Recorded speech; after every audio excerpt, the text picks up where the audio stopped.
제목으로 여러분과 함께 또 선교지에 있었던 일들을 나누고 또 말씀을 전하려고 합니다. 광야에 서 있다라고 한번 상상을 해보세요. 머릿속에 광야. 저도 정말 성지순례를 한번 가보고 싶어요. 그 광야가 어땠을까? 이 성경으로만 보는 그 것들이 정말 눈으로 보면 더 설교도 자세하게 디테일하게 전할 수 있겠는데 아직 한 번도 기회가 없어 가지 못했는데 여러분 광야에 서 있다 어떨까요? 저의 삶에서 이와 같은 때가 있었습니다. 여러분도 혹시 지금 인생의 전환점이나 광야에 같은 길에 서 있는 분이 계실지 모르겠는데 앞이 전혀 보이지 않고 또 어디로 가야 할지 몰라서 주님의 뜻을 구하고 계시는 분이 있는지 모르겠지만 저와 제 가정도 최근에 그런 시간을 보냈습니다.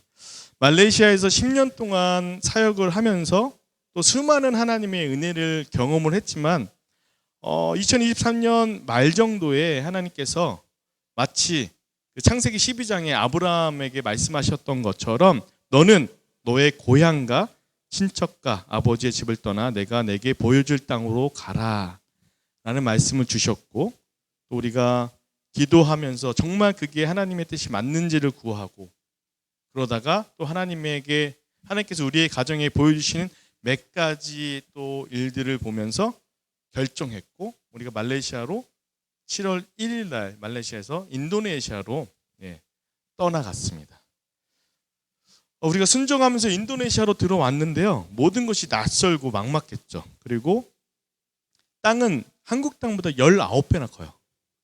19배나 크고 또 무슬림 인구가 전체 87%인데 몇 명이 무슬림인지 아세요? 2억 4,200만 인구가 무슬림이에요. 전 세계에서 단일 국가에서 무슬림이 가장 많은 나라가 인도네시아예요. 2억 4,200만. 거의 우리나라 전체 인구가 무슬림인 것처럼 이렇게 많은 나라에 하나님 과연 우리가 어디로 가야 할까요? 그 넓은 땅에 어디를 가야 또 어떻게 그들에게 복음을 전해야 할까요? 막막했습니다. 그리고 또 비자 문제도 해결이 안 됐고 또 아이들 좀 아까 나와 있는데 아이들 학교도 해결이 안 되고 하나님 우리는 어디에 또 거주해야 될까요? 거주할 집도 해결이 안 된 상황에서 무엇 하나 확실치 않았던 상황 속에서 수없이 물었어요. 과연 이 길이 맞는가? 되묻고 또 묻는 시간을 가졌습니다. 이 지역에서 그 지역 다른 지역으로만 이사해도 굉장히 막막하고 그렇잖아요. 근데 저희는 나라에서 나라를 옮기는데요. 그리고 지난 10년 동안 사역을 계속 이어나오면서 이제는 조금 사역의 안정기에 접어들었고 또 내가 어떤 사역을 해야 잘하는 사역이고 어떻게 하나님이 쓰시는지를 알고 있어서 막 열심히 사역을 펼쳐나가는 가운데 하나님이 갑자기 떠나가라 이런 마음 주셔서 너무 힘들었습니다. 정말 힘들었습니다. 표정이 별로 그러나 그 막막함 속에서도 우리가 붙잡고 나아가는 건 하나님 말씀밖에 없잖아요. 그때 저희 가정에 주신 말씀이 보라 내가 새 일을 행하리니 이제 내가 나타낼 것이라 너희가 그것을 알지 못하겠느냐. 반드시 강에 길을 내시고 또 사막에 물을 내신다라는 이 말씀이 이 붙잡으니까 그래도 조금 보이지 않지만 희망이 생기더라고요. 이 말씀조차 없었으면 어떻게 됐을까라는 생각을 해봤습니다. 그래서 이 말씀은 정말 저에게 다시 일어날 수 있는 힘이 주었고 또 약속의 말씀이 되었기 때문에 기대감을 우리가 묵묵히 그 길을 지나왔습니다. 첫 번째, 믿음의 길은 보장된 길이 아니고 순종의 길입니다라고 말씀을 드리고 싶어요. 아브라함도 하나님이 가라고 했을 때 그냥 보장되고 하나님이 보여주시고 다 이루어진 곳에 가라고 하신 게 아니라 가라. 막막한 길이에요. 어딘지 모르겠지만 떠나가라 하셨기 때문에 한 발을 옮기는데 그때 당시만 해도 부족 국가였기 때문에 본토 친척 아비의 집을 떠나면 다른 부족에게 죽임을 당할 수도 있는 그런 막막함과 두려움인데 저희 가정도 마치 이런 느낌이었습니다. 근데 아브라함이 모든 것을 내려놓고 떠났습니다. 하나님께서 보여주실, 아직 보여주진 않았지만 보여주실 땅에 향해 순종의 길을 걸어갔을 때 그럼에도 불구하고 그 여정의 길이 쉽지가 않았어요. 기근에 들어서 아브라함이 또 애굽으로 내려가야 했고 낯선 문화 속에서 두려움과 불안과 혼란이 아브라함에게도 있었거든요. 저희 인도네시아 사역도 그렇습니다. 말레이시아의 그 익숙한 것들 다 내려놓고 전혀 새로운 땅에서 또 새로운 언어를 배우며 다시 시작해야 됐습니다. 그때마다 하나님은 말씀하셨습니다. 보라, 내가 새 일을 행하리니. 너는 지금 보지 못하지만 나는 이미 길을 내고 있다 라고 말씀해 주셔서 순종하며 걸어갈 수 있었던 것 같아요. 여러분도 마찬가지예요. 지금 삶의 순간에 막막하고 어렵고 광야 같은 그곳에 서 계실지 모르겠지만 하나님은 여전히 지금 이미 여러분의 길을 내주고 계십니다. 아멘. 믿음의 길은 모든 길이 보장되어서 걷는 게 아닙니다. 하나님을 신뢰하기 때문에 순종하며 걷는 길이 믿음의 길인지를 아시길 부탁드리겠습니다. 두 번째, 광야에 심긴 복음의 씨앗. 저희 가정이요, 인도네시아로 떠나가면서 새로운 환경을 맞이함과 동시에 어떤 일이 있었냐면 본토 친척 아베의 집을 떠나는 것 같은, 이게 뭐냐면요, 말레이시아에서 팀하고 같이 사역을 했거든요. 5가정의 선교사가 함께 팀 사역을 했는데 저희가 작년 12월 말 아까 보셨듯이 성탄 사역들, 학교 사역들을 같이 했던 팀에서 홀로서기를 했습니다. 정말로 그 가족과 같던 그 울타리와 같았던 곳을 홀로서기를 하면서 너무나 힘들었어요. 우리 선교사님도 목사님도 오셔서 아시겠지만 말레이시아에서 원주민 사역도 하면서 의무 사역도 하고 망고 농장 사역, 또 교회 개척, 신학교, 난민학교 사역들을 이 팀하고 함께 했거든요. 근데 그 팀에서 저희가 떠나왔어요. 독립을 했어요. 그 이유는 복음의 씨앗을 직접 심는 사역을 한번 해보고 싶었어요. 30년 동안 그 땅에서 정말 씨를 뿌리고 열매를 거둬오신 선인 선교사님과 함께하면서 저는 그 열매를 따는 그 기쁨 속에서 사역을 감당했거든요. 근데 어느 날 문득 이것이 복음의 씨앗을 심는 삶인가? 라는 질문이 제 속에 있는 거예요. 그래서 결단했습니다. 누군가가 열심히 뿌려놓은 그 씨앗의 열매만 따는 일을 하는 게 아니라 이제는 새로운 땅에서 내가 직접 복음의 씨앗을 심어보자. 이렇게 결단하고 저희는 홀로서기를 감행했습니다. 어떤 느낌이냐면요, 독수리가 막 둥지에서 자라다가 어느 정도 크면 어미가 밀어버린다고 그러더라고요. 높은 절벽에서. 거기에는 서 있는 느낌이었어요. 그리고 진짜 뛰어내렸을 때 정말 부딪혀 죽을 것 같은 시간들을 작년 3월까지, 올해 3월까지 그 시간들을 보냈습니다. 이제 누군가가 뿌려놓은 씨앗의 열매를 거두는 사역이 아닌 직접 복음의 씨앗을 심는 자로 부르심을 받았다고 저는 확실히 믿고 있습니다. 그래서 여러분, 씨앗을, 저는 이제 시골에 태어나지 않았어요. 서울에 태어났기 때문에 직접 씨앗을 심고 뭐 이런 걸 해본 적이 없어요. 농사를 져본 적이 없는데 제가 알아보니까 씨앗을 심기 전에 해야 되는 일이 뭘까요? 네? 그것도 다 책에서 배운 거지 뭐. 네? 네. 이 메마른 땅에 그 척박한 땅 혹은 또 자갈 돌들이 많은 땅을 기경하면서 갈아엎고 거기에 물도 주고 해서 옥토밭으로 만들어서 씨앗을 심어야 이게 열매가 나지, 그냥 씨앗을 아무데나 심는다고 이게 열매가 맺지 않더라고요. 그래서 선교는 곧 기경하는 일이다. 선교 가장 처음에 해야 된 그 내가 복음의 씨앗을 던질 그 영혼의 마음을 기경하는 일, 그 복음의 씨앗이 들어갈 수 있도록 그 돌들을 걸러내고 옥토로 만드는 일이 선교의 초창기 해야 되는 일이다. 근데 저는 그걸 해본 적이 없더라고요. 선임 선교사님이 정말 열심히 심어놨던 땅, 기경하면서 심어놨던 복음의 씨앗의 열매를 그냥 마냥 즐거워서 그걸 따먹는 사역들만 했던 거예요. 근데 저희 마음에 기경하라, 또 복음의 씨앗을 뿌려라 라는 하나님 마음을 주셔서 기도 많이 하고 아내하고도 기도하고 나누고 해서 팀에서 떠나왔어요. 더러는 좋은 땅에 떨어짐에 어떤 것은 100배, 어떤 것은 60배, 어떤 것은 30배의 결실을 맺느니라 라는 마태복음 13절 8절의 말씀처럼 좋은 씨앗이 있어도 땅이 준비되어 있지 않으면 자라지 않습니다. 그래서 저는 인도네시아에서 이제 그 기경하는 사역을 해보려고 합니다. 여러분 기도 많이 해주셔야 돼요. 사실 선교사로 10년, 지금 보니까 12년 차더라고요. 12년 차이지만 잘 몰라요. 이제 막 도전하는 거예요.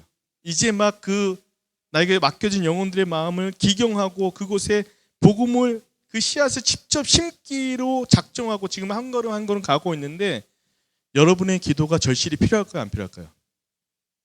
네, 감사해요. 여러분의 기도가 날마다 저희한테 오기 때문에 이런 결정도 할 수 있는 거고 이렇게 한 발을 내딜 수 있는 거거든요. 계속적으로 기도해달라고 부탁하는 것입니다. 언제 열매가 맺힐지 몰라요. 하지만 저희는 믿음으로 씨앗을 뿌리고 자라게 하시는 분은 하나님이시기 때문에 그것을 믿고 한 걸음 한 걸음 나아가며 기경하며 씨앗을 뿌리겠습니다. 기도해 주시는 길을 간절히 부탁드리겠습니다. 세 번째입니다. 빨리 끝내야 되는데 세 번째인데, 이제 우리 아이가 아빠 오늘은 설교 짧게 해 제발, 그 재밌게 해줘 그러더라고요. 이제 아이들이 자꾸 커가지고 제 설교를 판단해요. 오늘은 별로, 이렇게.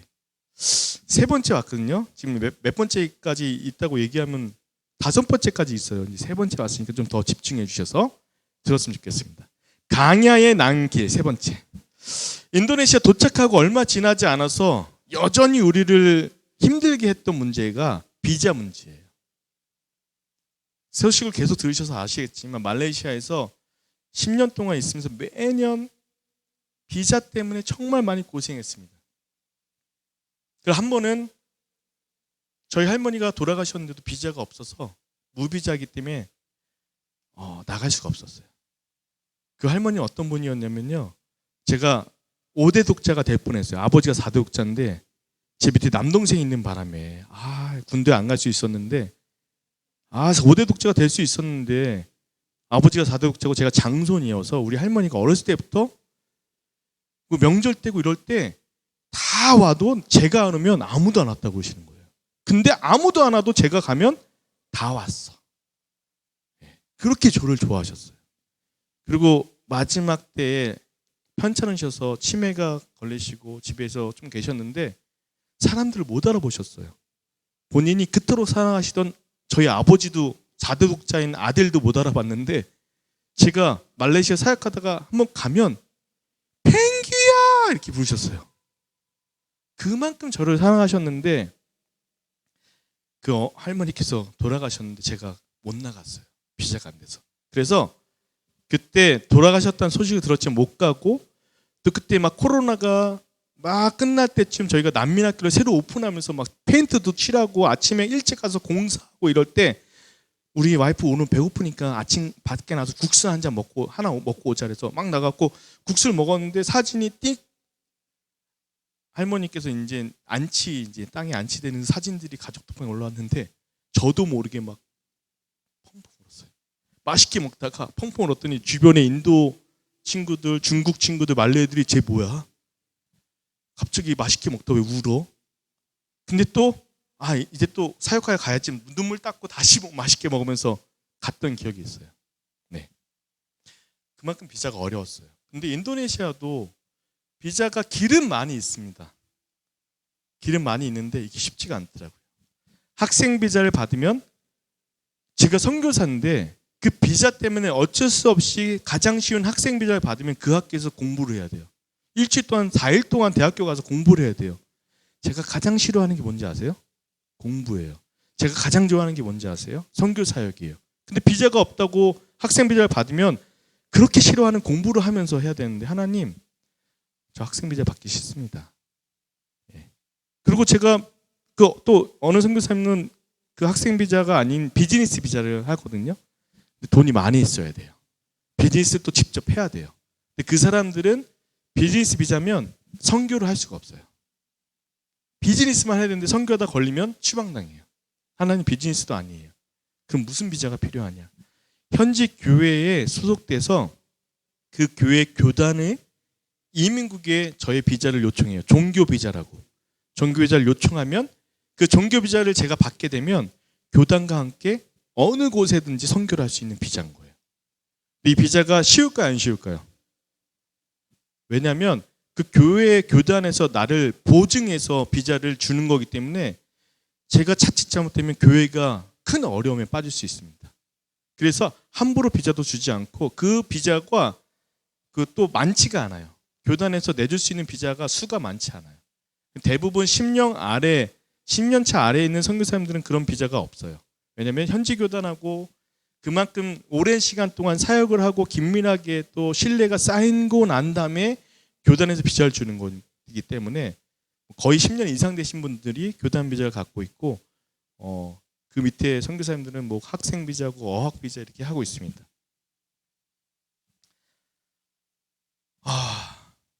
근데 제가 이 비자 때문은 아니지만 아까 보셨듯이 피딩 사역을 했어요. 음식 나는 사역을. 주신 마음이 아파서 요청했고 우리 성민교회에서 저에게 응답하셨고 그래서 그걸로 매주 음식을 나누면서 그 현지 호산나 교회하고 긴밀하게 관계를 맺었고 제가 인도네시아 가자마자 매주일 그 교회에 출석을 했습니다. 그리고 수요일마다 그 교회 성도분들하고 탁구를 쳤어요. 탁구. 하기 싫었는데 제가 운동하는 것도 별로 안 좋아하는데 관계를 하기 위해서 탁구도 치고 또 피딩 사역도 계속 하면서 사실은 요청을 했어요. 비자를 해 주십시오. 그래서 송우리 목사님에게 어떤 저를 증명할 수 있는 서류 같은 것도 요청해서 영어를 잘 하시더라고요. 영어로 문서를 만들어 주시더라고요. 그런데 당해까지 이게 논의가 됐었는데 안 됐어요.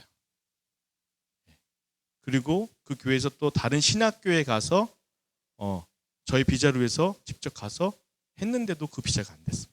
이렇게 비자가 어려웠어요. 그러던 차에 지금 제가 본문을 계속 읽고 했어야 되는데 좀 많이 꼬였어. 순서 꼬여서 어떻게 해야 되지 당황했는데 그래도 전하겠습니다. 그런 차에 저희가 비자의 어려움과 또 아이들도 학교가 현지 학교를 보내다 보니까 너무 수준이 정말 낮고 또 거주지도 해결이 안 되고 비자도 해결이 안 돼서 1월 달에 목사님이 선교팀을 데리고 오셨거든요. 그리고 말레이시아, 인도네시아 갔는데 말레이시아 딱 갔어요. 너무 좋은 거예요. 그 원주민 마을에 가고 또 아이드낙 성민교회에 가서 예배하는데 하나님 제가 있어야 될 곳이 여기 있는데 제가 왜 인도네시아에 있나요? 근데 그 기간에 정말 저에게 주신 그 소식들이 뭐였냐면 저희가 그 말레이시아에서 비자가 너무 어려웠잖아요. 근데 저희가 말레이시아를 떠나오고 8개월 만에 비자 법이 바뀌었대요. 아이들이 다니는 학교만 다녀도 저희 부부 비자가 다 나오는 거예요. 그래서 막내가 졸업할 때까지 비자에 걱정이 없다는 거예요. 와. 그리고 한국 한인교회에서 저를 사랑하시는 목사님이 법인을 세우셨는데 거기 비자가 나오기 때문에 저를 비자를 주시겠다는 거예요. 그 1월 달에. 그리고 저하고 10년 동안 같이 신앙생활 했던 집사님이 자기 사업체에 비자를 내줄 수 있다고 저보고 빨리 말레이시아 오라는 거예요. 제가 유혹이 되겠습니까? 안 되겠습니까? 그리고 비자도 해결되지만 사역지에 제가 세운 교회에서 예배하는데 너무 마음이 뜨겁고 그 성도들과 함께 예배함이 너무 즐겁고 기쁘고 행복한 거예요. 제가 말레이시아 다시 돌아가야 되나? 이런 고민이 있었어요. 그래서 다시 인도네시아 돌아가서 아내한테 이런 말을 했더니 아내가 여보 인도네시아 가자. 우리 아내는 제가 이런 말이 나올 때까지 기다렸던 거예요. 아마 밤에 기도했을 수도 있어요. 우리 남편이 제발 말레이시아 돌아가게 이렇게 기도했을 수 있어요. 아이들은 너무 기뻐하는 거예요. 말레이시아 돌아가면 좋겠어요. 아빠, 내가 이 인도네시아 공부도 많이 안 시키는 곳에서 바보 되는 것보다 공부 많이 시키는 말레이시아 가서 좋은 대학 가고 싶어요. 아빠로서, 가장으로서 그 말을 무시할 수가 없더라고요. 비자도 다 된다고 그러지. 사역지 그대로 있지. 말레이시아 돌아갈까? 여러분, 말레이시아 돌아갈까 했더니 바로 아내가 그래! 가자! 말레이시아 애들이 다니던 학교에 메일을 넣었어요. 우리 아이들이 혹시 학교에 갈 수 있나요? 떠나간 지 1년 6개월 안에 오면 시험도 안 보고 입학금도 안 내고 학교에 들어올 수 있다는 거예요. 어떻게 가야 될까요? 말아야 될까요? 그리고 아내가 거기 친구들도 많이 있고 난민학교도 새로 세울 수 있고 비자 유엔 인간한 학교로 또 세울 수가 있다는 거예요. 그래서 제가 고민하다가 그래, 내가 눈 딱 감고 처자식을 위해서 좋은 환경에 살게끔 아빠의 한번 해보자. 아빠로서 한번 아이들한테 그런 것들을 줘보자고. 그래, 말레이시아 가자. 아이들이 신이 나갖고 친구들한테 나 말레이시아 다시 돌아간다. 학교에 이미 메일 집어넣고 말레이시아 집을 알아보고 있더라고요, 아내가. 딱 보는 순간 내가 뭐 했지? 내가 미쳤구나. 하나님이 인도네시아로 가라고 말씀을 해주셔서 우리가 와 있는데, 그때부터 이제 머릿속에 당위성을 찾고 싶은 거예요. 하나님이 언어하라고 이쪽에 보내셨나 보다. 하나님이 이 팀에서 떠나서 혼자 네가 복음을 심는 사역을 하라고 이 팀에서 갈라서기 위해서 보내셨나 보다. 그러니까 좀 이해가 되더라고요. 그래, 마음 편하게 말레이시아 돌아가자. 이러면서 아내하고 나눴던 게, 그럼 말레이시아 가기 전에 인도네시아를 한번 돌아보자. 돌아보고 말레이시아로 가자. 그래서 8시간, 9시간을 운전해서 제가 족자카르타라는 곳에 갔습니다. 그곳에 딱 밟자마자 어떤 마음이었냐면, 본토 친척 아베 집을 떠났을 때 불안하고 힘들고 어려웠던, 그리고 어찌 아빠를 몰랐던 그 마음이 평안한 거예요. 엄마의 품에 푹 안긴 것처럼 평안하고 그 땅과 그 영혼들을 바라보는데 너무 사랑스러운 거예요. 이건 말레이시아에서도 느껴보지 못한, 우리 아내만의 말을 빌리자면 말레이시아는 살아가면서 그런 마음들이 생겼는데 여기는 그냥 그 땅에 밟자마자. 근데 그 상황, 그 시간에 아내하고 저하고 너무 첨예하게 말레이시아 돌아간다 뭐 이런 것 때문에 서로 말하면 좀 싸울 때였어요. 그래서 내가 말레이시아 돌아가자고 얘기해놓고 인도네시아 여기 있자라고 얘기하기 좀 어렵더라고요. 그래서 말 안 하고 3일 동안 구정이었어요. 애들 3일 휴일이라서 구정 동안 돌아보는데 제 마음이 너무 좋아서 아내에게 여보 3일 정도를 애들 결석시키고 또 한번 이 동네를 한번 돌아보자. 여기가 너무 좋다. 그랬더니 아내가 그때서야 사실 나도 이 족자카르타를 딱 밟는 순간 마음이 너무 따뜻해. 이게 무슨 물 밀려 오듯이 그 마음이 주셔서 너무 신기한 경험을 하고 있어. 3일 더 한번 돌아다녀 보자 라고 얘기를 하는 거예요. 그래서 그 족자카를 떠나서 다른 지역으로 이동하는데 어떤 마음이 들었냐면, 그래, 하나님이 이곳에 나를 보내시려고 하실 수도 있겠다. 기도해 보면서 그래, 그러면 내가 이곳에서 선교할 때 아이들이 학교도 중요하니까 학교가 있나 한번 찾아보자. 찾아봤거든요. 봤더니 근처에 미국 국제학교가 있는데, 이 국제학교는 어떤 학교냐면 42년 전에 우리 아내가 84년생인데 84년도에 미국 선교사 세 가정이 그 살라티가라는 지역에서 선교를 하는데 그 선교사 자녀들이 공부할 데가 없더래요. 그래서 이 세 가정의 선교사님이 학교를 미국의 후원을 받아서 세운 거예요. 근데 그게 42년이 지나서 그 지역의 명문학교가 된 거예요. 사실은 그 살라티가가 논밖에 없어요. 완전 시골이에요. 그 시골인데 그 학교가 있다는 것도 저는 몰랐고, 알아보니까 동영상에 선교사님들이 그 학교를 소개하면서 너무 가보고 싶은 거예요. 그래서 자고 일어나서 아침에 밥을 먹다가 그 학교를 검색하고 전화를 했더니 안 받더라고요.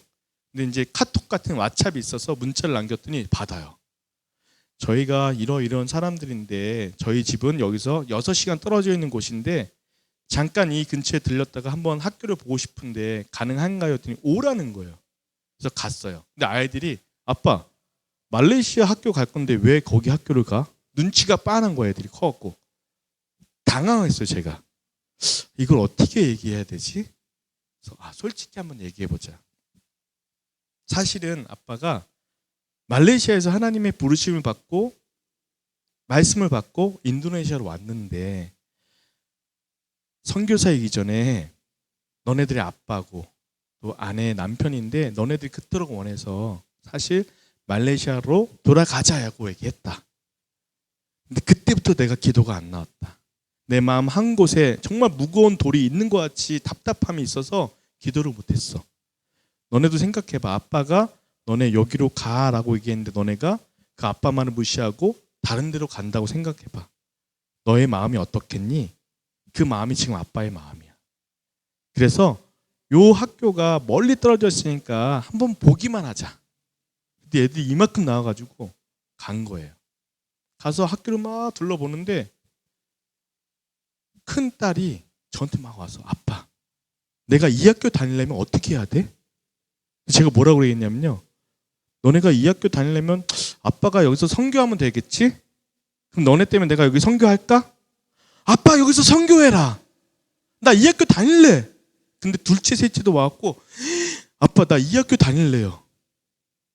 그래서 그래 얘네가 이런 마음일 때 빨리 원서를 써야겠다 했더니 원서를 주더라고요. 막 썼어요. 근데 느낀 게 이 학교가 시골에 있는 학교라서 아무나 받아주나 보다 하고 쓰고 왔어요. 시험 날짜는 나중에 줄 테니까 애들 시험 봐야 이제 입학할 수 있는지 못하는지 결정되니까 뭐 나중에 연락 드릴게요 해서 저희가 그것을 떠나서 또 5시간, 6시간 운전해서 집에 왔어요. 정확히 한 달 뒤에 시험 보라고 문자가 왔습니다. 근데 이 반둥이라는 지역에 와서 공부하면서 주변 선교사님들하고 이 얘기를 나눴더니 그 학교요. 작년에 우리 아이들 입학하고 싶어서 시험을 봤는데 떨어져서 못 갔어요. 또 다른 선교사님은 그 학교요. 우리 애들이 시험 와서 붙었는데 거기 줄이 대기가 10명이라서 못 갔어요. 명문학교인 거예요. 근데 그 학교를 왜 이렇게 보내시려고 해요? 했더니 선교사는 50% 할인해줘요. 1명, 2명, 3명 다 50% 할인해준대요. 그리고 거기는 교장도 선교사고 미국 선교사들이 파송돼서 학생들을 가르치는 학교예요. 채플이 매일 예배가 매일 있고 우리 아이들이 학교 말레이시아 다닐 때는 우리 아빠는 영어 학원의 한국 마케팅 직원이야. 왜냐면 비자를 거기서 받았기 때문에. 회교국이기 때문에 선교사라고 말할 수 없기 때문에 그렇게 거짓말하고 다녔거든요. 근데 그 학교는 선교사가 세운 학교이기 때문에 우리 아빠 선교사라고 하는 아이들이 엄청 많은 거예요. 거기. 놀랍지 않으세요? 근데 한 가지 불안한 건 아이들이 시험에 떨어지면 이거는 깡인 거예요. 그래서 한 달 동안 지내면서 거기에 저희가 알지 못하지만 이 반둥에 있는 선교사님 통해서 그 살라티가에 계시는 선교사님이 저희 집을 좀 알아봐 주시고 뭐 이렇게 어찌어찌 해서 3월 5일 날 시험 보러 갔는데 아이도 2시간 정도 걸린대요. 그래서 시험 보고에 학교에 보내놓고 우리는 그 선교사님을 처음 뵙고 인사하고 집을 봤는데 그 집에 계약을 했습니다. 왜냐하면 노원밖에 없는 지역이고 학교 하나 있기 때문에 집이 좋지가 않아요. 근데 좋은 집들은 그 학교 학생들, 뭐 한국 사람, 뭐 외국 사람, 뭐 미국 선생님들이 다 살고 있기 때문에 집이 없다는 거예요. 그리고 6월 정도, 7월 정도에 학교 졸업 시즌에 졸업하고 나가면 집이 생긴다는 거예요. 근데 이거는 이미 그 안에서 다 알기 때문에 정보가 알기 때문에 이게 만약에 좋은 집이면 그 안에 있던 사람들이 거기 다 잡아서 옮긴다는 거예요. 이사할 거야? 그럼 내가 글로 들어갈게. 오케이. 집이 없대요. 근데 저희가 3월 5일 날 갔으니 집이 있겠습니까? 없겠습니까? 없어요. 그리고 제가 거기 알아보지도 않았는데 선교사님이 아직 집을 내놓지도 않은 그 어느 한 집사님의 집 우리가 사업 때문에 6월에 가려고 하는데 아직 집을 안 내놨어요. 근데 그 제가 알지도 못하는 선교사님이 여기하고 좀 알고 있어서 거기를 소개시켜 준 거예요. 거기를 계약했더니 그 동네에 살던 선교사님이 이미 후임이 와 있어서 집을 같이 보고 있는데 여기를 눈독 들이고 있었는데 못했대요. 그리고 내 가정이 이미 그 집을 택하려고 기다리고 있었다는 거예요. 근데 저희는 거기에 살지도 않는데 그 집이 됐어요. 그냥 모르는 사람을 통해서. 그리고 이제 비자 문제가 있기 때문에 여러 선교사님한테 비자 문제가 이러니 7월 1일 날 끝나니까 한번 좀 알아봐 주세요라고 부탁드리고 저희는 왔어요. 다시 반등으로. 근데 제 이제 문제는 아이들이 학교가 합격이 안 되면 그 동네 학교가 없기 때문에 갈 수가 없어요. 불안하더라고요. 근데 아내한테 이런 얘기 했더니 여보, 지금까지 하나님이 일하시는 거를 보고도 그걸 못 믿어? 애들 다 100% 합격이야. 이게 믿음이 없어 그러더라고요. 저분이 하나님을 믿는 건지 아이들을 믿는 건지 잘 모르겠지만 결국에 기다리다가 제가 3월 23일 날 한국에 오는 날인데 그 3월 23일 낮에 합격 통보를 받았습니다. 3명 다. 크게 치세요. 치실 거면. 하나님 감사합니다. 네. 그때 좀 불안했던 게 뭐였냐면 2시간 정도 시험을 시간이 2시간 정도 걸린다는데 첫째는 1시간 좀 넘어서 나왔어요. 막 뛰어놀고 있고 막내도 한 2시간쯤에 나왔어요. 근데 우리 둘째가 3시간이 됐는데도 안 나오는 거예요. 3시간 반에 나오더라고요. 저놈이 왜 저렇게 됐을까? 계속 기다리는데 불안했어요, 사실은. 근데 합격됐는데 문구에 우수한 성적으로 합격했습니다. 딱 나오더라고요. 제가 박수 받으려는 건 아니고 너무 감사한 게 50% 할인된 금액이 말레이시아 학교보다 더 저렴하게 학교를 다닐 수 있는 거예요. 놀랍죠? 그래서 하나님께 기도했어요. 그 한국에 오는 날 하나님 이제는 하나님 일하시는 보고 있습니다. 감사합니다. 집도 학교도 감사합니다. 근데 비자가 아직 해결이 안 됐습니다. 사실 비자가 제가 이렇게 기도하면서도 불가능한 일이라는 걸 알고 있었어요. 그래서 사실은 플랜 B, 플랜 C를 다 세워놓고 있었어요. 어학교 이렇게 세워놓고 있었는데 기도했죠. 근데 그 저한테 비자를 도와주겠다고 한 그 살라티가의 선교사님이 갑자기 생각났어요. 전화했어요. 선교사님, 저희가 7월 5일 날 그 살라티가로 이사를 하기로 계약도 했고요. 우리 3명의 아이가 합격 통보를 받았어요. 저희는 반드시 그 살라티가에 갑니다. 그곳에 선교를 할 거예요. 아, 그러세요? 일단 축하드립니다. 그러면서 그분이 어떤 한 분을 소개시켜 주더라고요. 이분한테 한번 전화해 보세요. 정보도 전혀 주지 않고 카톡 프로필을 주더라고요. 그래서 전화를 했어요. 경상도 사투리를 엄청 진하게 쓰시는 분이에요. 제가 사실은 정보를 받지 못하고 이 선교사님한테 이렇게 문자로 전화번호를 받았는데 제가 뭐라고 호칭을 해드리면 될까요? 했더니 저는 누구는 나보고 선교사라고 그러고 누구는 집사라고 합니다. 제가 사실 사투리를 못해서 사투리 진하게 해야 되는데 그래서 그럼 제가 집사님이라고 부르면 될까요? 했더니 네, 뭐 편한 대로 하세요. 그래서 집사님 제가 이래 한데 이렇게 됐습니다. 했더니 학생 비자가 가장 쉬운데 왜 학생 비자를 안 하세요? 저한테 그러더라고요. 저는 선교사이기 때문에 학교를 다니면서 사역을 할 수 없어요. 저는 선교만 하고 싶습니다. 그래서 교단에 종교 비자를 받고 싶습니다. 다 하더니 그분이 그 현지 교회하고 교회 건축도 하고 선교 사역도 하시는 분이더라고요. 제가 28년 인도네시아 살았습니다. 굉장히 오래 사셨네요. 28년 살면서 30명의 선교사에게 종교 비자를 내줬습니다. 믿음이 갑니까 안 갑니까? 처음에 사기꾼인 줄 알았어요. 사투리가 너무 진해가지고 죄송해요. 이건 뭐 지역 이건 아니고요. 근데 그 말을 듣는데 너무 안심이 되더라고요. 그리고 교회를 건축하고 세웠다는 말에 그럼 저 좀 부탁드리겠습니다 했더니 지금 라마단 기간이나 금식 기간인데 이게 끝나면 그 인도네시아 최대 명절이라 종교국하고 다 이민국하고 쉬기 때문에 빨리 해야 됩니다. 그러면서 문서를 700만 원 정도 되는 문서를 보내주면서 이 비자 비용을 내야 됩니다. 그래야 진행이 됩니다. 저한테 돈이 없었거든요. 그래서 제 통장하고 막 다 끌어서 아내한테도 좀 보내라고 해서 했더니 300만 원이 있더라고요. 집사님 제가 정말 죄송한데 제가 오늘 밤에 한국에 떠납니다. 근데 저한테 갖고 있는 돈이 300만 원밖에 없는데 이거라도 일단 보내드릴 테니까 급하게 해주실 수 있나요?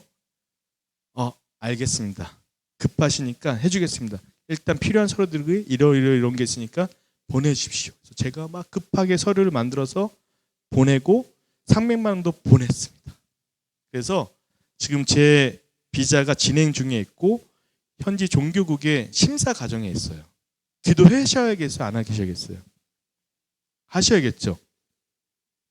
또 감사한 건 뭐냐면 말레이시아는 한 600만 원에서 700만 원 정도가 매년 비자 비용을 들어갔어요. 1년 끝나면 또 그 비용을 냈어요, 제가. 10년간 그 돈을 계속 냈습니다. 근데 이 여기는 첫 해만 700만 원을 내면 그 다음에 정확히는 그분이 한 120만 원 돈이라고 얘기했어요. 뭐 그때마다 다르겠지만 그 정도 비용이면 5명이 리뉴가 된대요. 안 놀라우세요? 그 정도 돈이면 제가 계산해 봤더니 한 달에 한 명당 거의 2만 원, 3만 원이면 5명 비자가 매년 리뉴가 된다는 거예요. 안 놀라우시구나. 나는 비자 때문에 너무 힘들어갖고 그게 너무 큰 일이거든요. 한국에 오기 직전까지 이렇게 하나님이 뭐였냐면 제가 상황에 따라서 말레이시아로 돌이키려고 했지만 하나님이 강권적으로 그 땅을 보여주시고 우리 마음에 그 물밀듯이 오는 그 사랑을 통하여서 우리가 인도네시아로 결정을 했더니요. 그때부터 하나님이 일을 하시더라고요. 내가 하지 않았는데 광야에 이미 길을 내시고 계셨고 사막에 물을 내고 계셨다는 거예요. 이미 하지 않았지만 내가 한 게 하나도 없더라고요. 우리는 그 자리에 서 있기만 하면 하나님 나를 그냥 사용하여 주시옵소서 맡기기만 하면 돼요. 근데 우리가 뭔가를 하려고 그래요, 자꾸. 제가 그랬거든요. 여러분 너무 은혜가 되지 않습니까? 그래서 이 땅에 지금 왔고 저희 아내는 너무 뜨거워요. 빨리 인도네시아로 가고 싶어요. 가서 그 땅에 기경하고 복음을 싣는 그 사역을 빨리 하고 싶은 마음이 있습니다. 다음 주 토요일 19일 날 이제는 떠나가는데 여러분 기도 많이 해주시면 좋겠습니다. 지금 많이 시간이 갔는데 간단하게 저희가 말레이시아에서 사역들을 일어나고 싶은 것들이 있거든요. 5가지 정도 되는데 한번 들어보실래요? 궁금하지 않으시면 저는 그냥 여기서 내려가도 됩니다. 들어보실래요? 첫째, 영어 유치원 사역을 하고 싶어요. 영어가 필요하다고 생각하는 그 사람들은 인도네시아에 많거든요. 그건 상류층이나 중상층 사람들이 영어가 필요해요. 그 살라테가에도 영어가 필요한데 영어 유치원이 없더라고요. 그곳에 아이들이 올 때 우리가 말레이시아에서 했던 난민학교처럼 우리 유치원은 기독교 유치원이기 때문에 매일 예배할 것이고 성경 암송할 것이고 찬양할 것입니다. 이거에 동의하시면 사인하고 오시고 싫으면 오지 마세요. 근데 이게 된다는 거예요. 그들이 영어가 필요한데 거기가 없다는 거예요. 사인해서 오면 그 무슬림들에게 마음껏 예배하고 마음껏 하나님 말씀을 선포하고 마음껏 그게 왜 그러냐면 제가 해보니까 이미 성인이 되신 분한테 복음을 전하면 이게 안 들어가요, 잘. 그 어린 아이 때부터 하나님의 말씀을 심어주고 매일 예배하고 기독교 세계관을 사여주면 이 아이들은 크리스찬으로 자라나게 됩니다. 그래서 이 아이가 의사가 되거나 변호사가 되거나 판사가 되거나 정치를 하거나 이 기독교 세계관을 가지고 그 곳곳에 지도자로 세워지면 이 인도네시아 땅은 하나님이 한국 땅을 사용하신 것처럼 사용하시게 될 겁니다. 그래서 영어 유치원 사역을 할 거고요. 두 번째로는 고아원 사역을 할 거예요. 저희 아내가 인도네시아 딱 도착하자마자 저에게 여보 인도네시아 아이 하나 입양하고 싶어. 속으로 미쳤어 그랬어요. 제가 속으로만.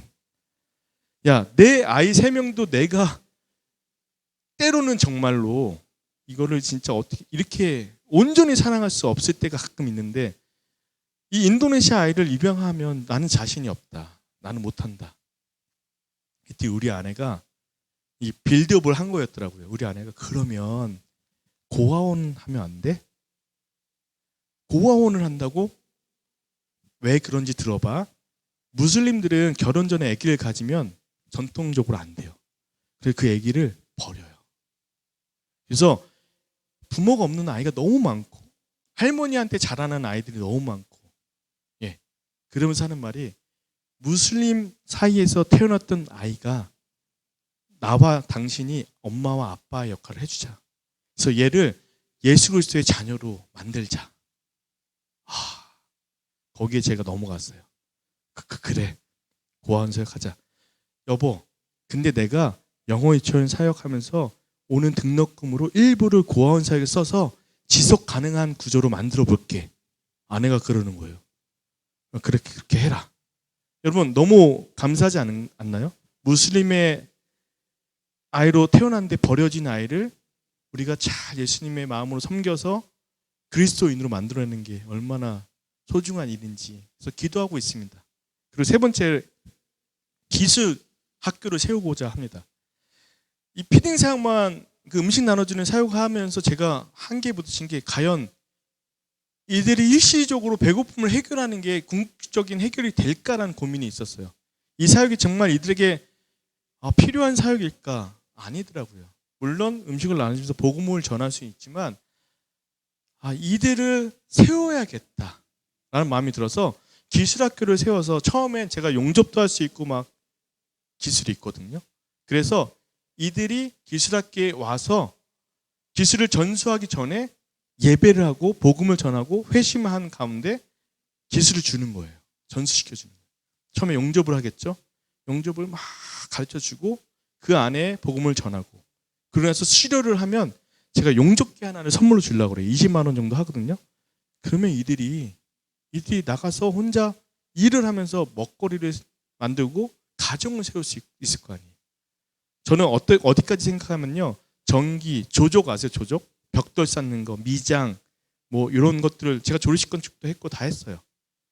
물론 발런티어들이 있어야겠지만 여러분의 기도와 후원이 있어야겠지만 이렇게 해서 저는 그 인도네시아에서 교회 개척 사역을 할 거거든요. 건축을 해야 된단 말이에요. 외부에게 돈을 주면서 맡기는 게 아니라 이들이 훈련을 잘 받아서 이 노숙자였던 이 정말 사회에서 버려진 것 같은 영혼들이 이곳에서 복음을 듣고 기술을 받아서 지경으로 예수님의 하나님의 교회를 건축하고 싶어요. 보잘것 없어 보이는 영혼들을 정말 하나님의 교회를 직접 세우는 자들로 변화시킨다면 얼마나 놀라운 일입니까 이게. 그런 소망을 안고 있습니다. 그래서 거기서 복음이 전해지고 그들이 스스로 가정을 꾸리고 생계를 책임지며 더 나아가서는 하나님의 일꾼으로 세워줄 수 있도록 기술훈련 학교를 위해서 기도해 주셨으면 좋겠습니다. 네 번째, 교회 개척. 저는 교회가 없는 마을들, 신앙인이 없는 마을들을 여전히 말레이시아도 찾아다니면서 복음 전하고 어떤 신앙 공동체를 세우고 교회를 건축하고 했거든요. 네, 신학교 사역을 제가 생각을 했었는데 정탐하는 가운데 인도네시아는 신학교가 많더라고요. 현지 신학교. 왜냐하면 기독교 역사가 우리보다 더 깊어요. 네덜란드 시민 350년 했고 그러면서 교회가 세워졌고 복음이 전해졌던 곳이기 때문에 그 신학교가 많은데 그리고 한인들이 세운 신학교도 많아요. 한인 선교사가. 그런데 저까지 거기에서 신학교를 세울 필요가 없겠더라고요. 한국 교회에 오는 그 피 같은 헌금이 에너지 효율적으로 봤을 때 신학교는 이미 많기 때문에 그 신학교들하고 동역을 하면서 협력을 하면서 현지 신학생들을 양육하고 제자화시키고 또 어떤 사역자의 훈련을 시켜서 제가 찾은 그 교회 없는 마을에 교회가 건축되었을 때 이 신학생과 같이 동역을 하면서 그 그룹을 만들어서 예배 사역을 하면서 그게 이제 교회가 필요했을 때 건축을 하고 이 현재 사역자가 거기서 사역을 할 수 있게끔 파송하는 일들을 하려고 합니다. 그래서 모르겠어요. 100개 정도 교회 세웠으면 좋겠어요. 제 선교사 통틀어서. 그래서 그 교회가 버려진 것이 아니라 현지 목회자가 제가 떠나와도 예배가 계속 드려지고 할 수 있게끔 세워졌으면 좋겠어요. 처음에 10개였거든요. 갑자기 지금 100개로 들어왔어요. 될 수 있겠죠, 여러분. 여러분의 기도가 필요합니다. 신학교와 교회 개척 사역. 그리고 우무 사역은 그 교회 개척한 곳 마을에 우리 민건이도 거기서 음식 먹고 얼마나 배가 아팠어요. 저희도 9개월 살면서 제가 4번 티푸스에 걸려갖고 위아래로 쏟아내면서 정말 힘든 시간을 보냈어요. 지금은 밖에서 너무 무서워서 밖에서 음식을 못 먹겠어요. 저희 아내만 고생하는 거죠. 삼시세끼 집에서 밥을 먹어야 되니까. 나가면 아이들도 계속 설사를 하는 거예요. 밖에서 뭐만 먹으면. 그래서 좋은 레스토랑은 안 그러겠지 해서 정말 좋은 레스토랑 가봤거든요. 바로 물이 너무 안 좋아요.